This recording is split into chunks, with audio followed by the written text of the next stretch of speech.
Assalamualaikum, hai. Kalian pasti udah pernah dengar apa itu emas? Yap, emas adalah unsur kimia dalam tabel periodik yang memiliki simbol Au. Dalam bahasa Latin dibaca aurum. Nah, sebagian dari kalian pasti udah kenal emas sebagai perhiasan yang sering digunakan oleh kaum wanita. Contohnya kalung, cincin, gelang, anting-anting, dan sebagainya. Tapi sebenarnya emas itu apa sih? Yuk, simak pembahasan saya berikut ini. Sebelum masuk ke materi, izinkan saya memperkenalkan diri terlebih dahulu ya. Saya Rizky Amelia Cahyanti dari kelas Kimia 2A. Nah, sekarang kita akan mulai masuk ke bagian materi. Apa itu emas? Emas adalah logam yang berwarna kuning jika dalam massa. Tapi ketika dibagi, warnanya akan berubah menjadi warna hitam, ruby, atau ungu. Logam ini adalah logam yang paling mudah dibentuk. 1 ons emas atau setara dengan 28 gram emas bisa dihancurkan hingga 300 kaki persegi atau secara dengan kurang lebih 27.000 meter persegi. Logam ini lunak dan biasanya dipadukan untuk memberikan kekuatan lebih. Jadi emas ini juga mudah ditempa. Emas adalah konduktor panas dan listrik yang baik, tidak terpengaruh oleh udara dan sebagian besar reagen. Sekarang kita akan masuk ke bagian properti atau sifat materi. Emas memiliki nomor atom 79, massa atom 196,9655 gram per mol, elektronegativitasnya 2,4, densitasnya 19,3 gram per cm kubik pada 20 derajat Celcius. Titik lelehnya 1062 derajat Celcius, titik didihnya 2000 derajat Celcius, radius van der Waals-nya 0,144 nanometer, radius ioniknya 0,137 nanometer, isotopnya 7, kulit elektronnya xenon 4F14 5D10 6S1, energi ionisasi pertamanya 888 kJ per mol, energi ionisasi keduanya 1974,6 kJ per mol, standar potensialnya 1,68 volt. Penampilan emas yaitu logam lunak dengan warna kuning yang khas, secara kimia tidak reaktif meskipun dapat larut dalam aqua regia. Aqua regia yaitu campuran asam nitrat dan asam klorida. Senyawa emas paling umum adalah AuSel3 atau emas 3 klorida dan HAuSel4 atau asam kloroaurat. Campuran 1 bagian asam nitrat dengan 3 asam klorida menghasilkan yang namanya aqua regia. Senyawa ini tidak terpengaruh atau bereaksi dengan udara dan sebagian besar reagen. Emas digunakan sebagai builen dalam perhiasan, kaca, dan elektronik. Perhiasan mengandung sekitar 75% emas yang diproduksi. Istilah karat menunjukkan jumlah emas yang ada dalam paduan. 24 karat adalah emas murni tetapi sangat lembut. Paduan emas 18 dan 9 karat umumnya digunakan karena lebih tahan lama.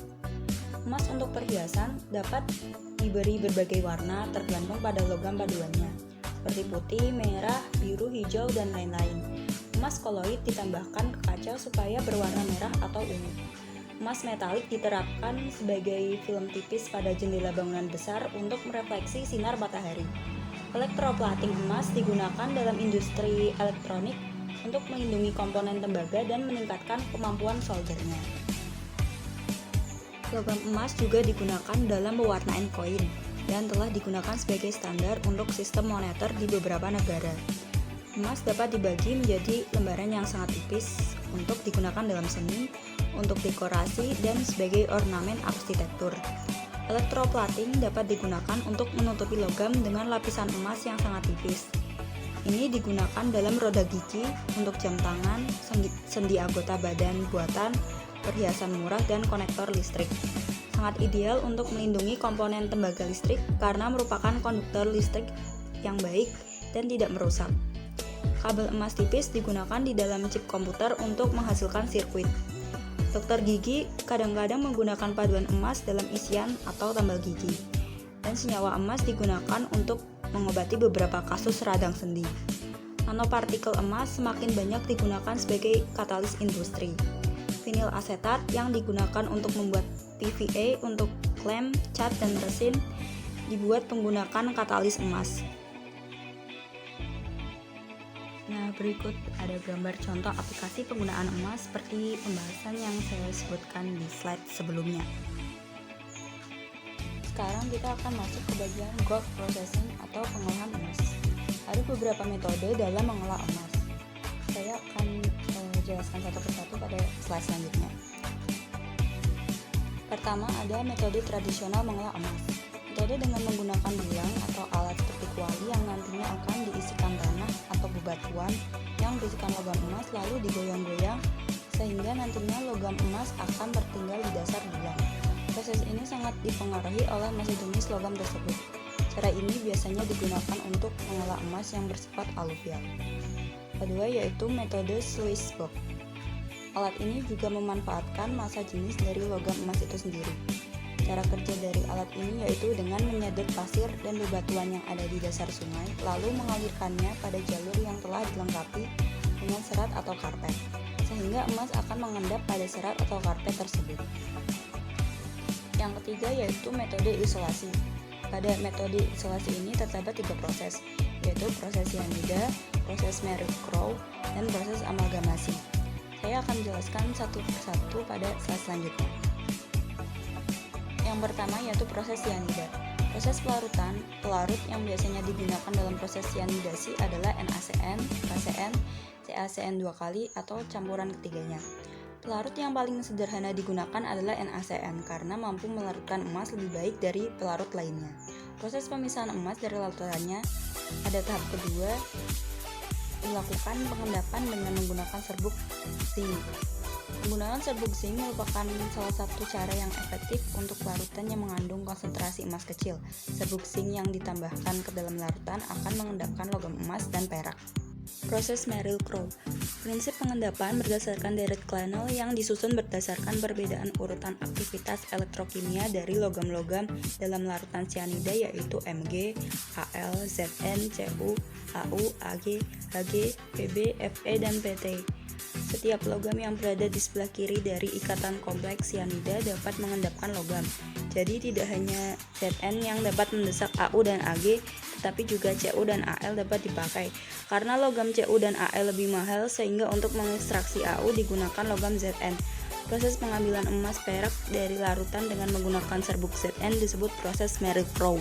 Proses amalgamasi. Proses amalgamasi adalah proses penyeleputan partikel emas oleh air raksa dan membentuk amalgam, yaitu AuHg.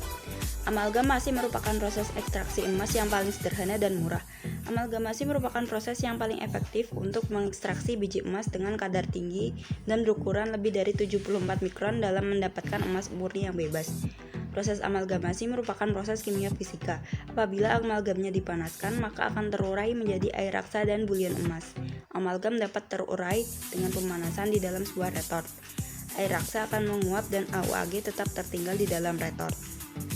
Yang terakhir yaitu proses amalgamasi melepas merkuri. Proses ini adalah tahap pencucian dan penggarangan atau penguapan merkuri. Pada proses pencucian, limbah yang umumnya masih mengandung merkuri dibuang langsung ke badan air atau ke permukaan tanah. Hal ini disebabkan merkuri tersebut tercampur atau terpecah menjadi butiran-butiran yang halus yang sifatnya sukar dipisahkan. Pada proses penggilingan yang dilakukan bersamaan dengan proses amalgamasi. Kemudian dalam proses pencucian, merkuri terbawa ke dalam limbah. Material yang tercacar pada proses penggilingan tersebut ditampung dalam bak penampung untuk diolah kembali sampai diperkirakan tidak mengandung emas. Setelah material dianggap sudah tidak mengandung emas, tetapi masih mengandung merkuri, oleh para penambang dibuang langsung ke parit atau saluran air yang bermuara pada sungai terdekat. Sekarang kita akan masuk ke bagian kelimpahan alam.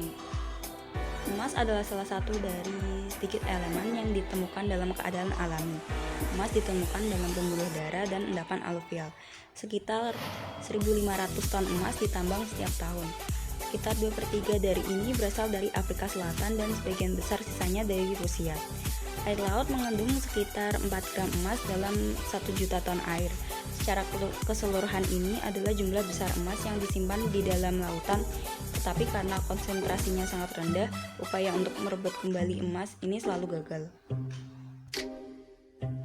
Sedikit sejarah tentang ditemukannya emas. Emas telah dikenal sejak zaman prasejarah dan merupakan salah satu logam pertama yang diolah, terutama karena ditemukan sebagai nugget atau sebagai partikel di dasar sungai. Inilah yang menjadi permintaan pada tahun 2000 sebelum Masehi, orang Mesir mulai menambang emas. Dedetmas Tutankhamun yang meninggal pada tahun 1323 sebelum Masehi mengandung 1000 kg logam ini.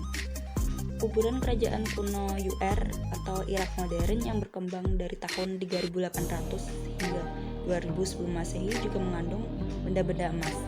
Penambangan koin emas dimulai sekitar tahun 640 sebelum Masehi di kerajaan Lydia yang sekarang menjadi Turki, menggunakan elektrium, paduan emas api dan perak. Koin emas murni pertama dicetak pada masa pemerintahan Raja Croesus yang memerintah dari tahun 561 hingga 547 sebelum Masehi. Nah, berikut ada sumber referensi yang saya ambil. Bermanfaat. Terima kasih. Wassalamualaikum warahmatullahi wabarakatuh.